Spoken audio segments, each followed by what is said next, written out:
right, Governor Bob McDonnell, thank you very much for joining us this morning Thanks. for our Ask the Governor segment. And this question is about immigration, and it comes from our new This Morning anchor, Ed Drench, who's standing by for us.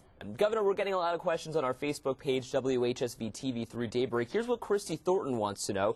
What does the governor plan to do to stem the tide of illegal immigrants in our communities and hold those that employ them truly accountable for not even using proper hiring or logical practices? And will he work to ensure that the will of the majority is upheld and not trampled over by a vocal few?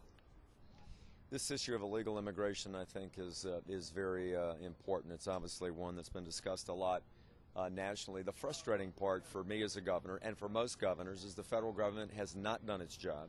There's been a bipartisan failure in Washington on securing the borders, on enforcing the laws in the state, and then making the appropriate changes at the federal level to have enough legal immigrants that meet the economic demands of the United States, and then to determine what to do with the people that are illegally present.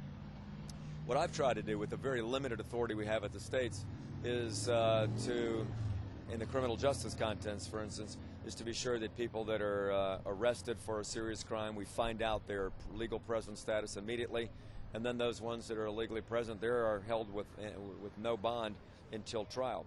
Right now, I'm asking for what's called Section 287G authority from the federal government. I want our state police officers, like some of the local officers now have in this area of the state in Northern Virginia, to have the authority to act as ICE agents to enforce the federal law. The federal government's not doing the job, and so I want our officers to be trained working with the federal authorities so we can determine in the course of a serious criminal investigation like rape, robbery, murder, DUI, gang violence, to determine whether somebody is illegally present and then handle them as ICE agents. I think that will move the ball. Forward, and these are just a couple things that we're working on right now. All right, Governor Bob McDonnell, thank you very much. We'll be right back in a half hour.